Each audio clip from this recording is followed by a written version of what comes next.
Recipe নিয়ে চলে এলাম। খুব অল্প সময়ে অল্প উপকরণ দিয়ে এই চিকেনের রেসিপি তোমাদের সঙ্গে শেয়ার করলাম। প্রথমে একটা কড়া গ্যাসে বসিয়ে দিতে হবে, তাতে কিছুটা সর্ষের তেল দিয়ে কেটে রাখা আলুগুলোকে নুন আর হলুদ দিয়ে ভেজে নিতে হবে।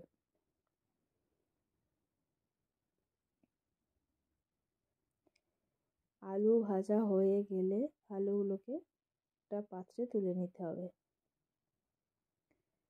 তুলে নেওয়ার পরে যে বাকি তেলটা থাকবে সেই তেলে গোটা গরম মশলা ফোড়ন দিতে হবে। ফোড়ন দেওয়ার পরে কুচিয়ানো পেঁয়াজ দিয়ে কিছুক্ষণ ভাজতে হবে। মিনিট 2 ভেজে নেওয়ার পরে রসুন ও কাঁচা লঙ্কার পেস্ট প্রায় 3 চামচের মতো দিয়ে ভালো করে কষিয়ে নিতে হবে। যখন পেঁয়াজ আর রসুন থেকে কিছুটা তেল ছেড়ে যাবে তখন কেটে রাখা চিকেনের টুকরোগুলো দিয়ে এই পেঁয়াজ রসুন এর সঙ্গে খুব ভালো করে কষাতে হবে। কষানোর ফলে চিকেন থেকে কিছুটা তেল বেরিয়ে যাবে। তেল বেরিয়ে গেলে বেটে রাখা আদা পেস্ট 2 চামচ দিয়ে আরও কিছুক্ষণ কষিয়ে নিতে হবে। কষানো কমপ্লিট হয়ে গেলে ধীরে ধীরে হলুদ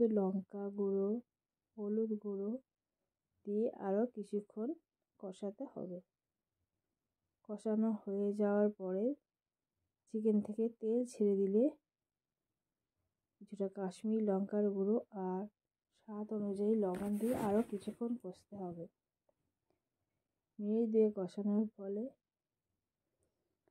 তেল ছেড়ে দিয়েছে, এবারে ভেজে রাখা আলুগুলোকে দিয়ে দিতে হবে। এবার চিকেনের সঙ্গে ভেজে রাখা আলুগুলোকে খুব ভালো করে কষিয়ে নিতে হবে। প্রায় মিনিট 5 কষানো হয়ে গেলে চিকেনের কষানোটা কমপ্লিট হয়ে যাবে। আর চিকেন থেকে পুরোপুরি তেল ছেড়ে দিলে গরম করে রাখা জল কিছুটা দিয়ে দিতে হবে। দেখতেই পাচ্ছ গরম জল দিলে চিকেনটা তাড়াতাড়ি সিদ্ধ হয়ে যাবে এবং খেতেও ভালো হবে।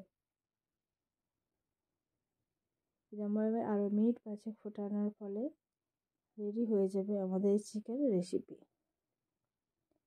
আমাদের এই চিকেন রেসিপি যদি ভালো লেগে থাকে অবশ্যই লাইক করবে, কমেন্ট করবে, শেয়ার করবে। আর যারা ফেসবুক থেকে দেখছো তারা অবশ্যই ফলো করবে। আর যারা ইউটিউবে দেখছো তারা সাবস্ক্রাইব করে পাশে থেকো।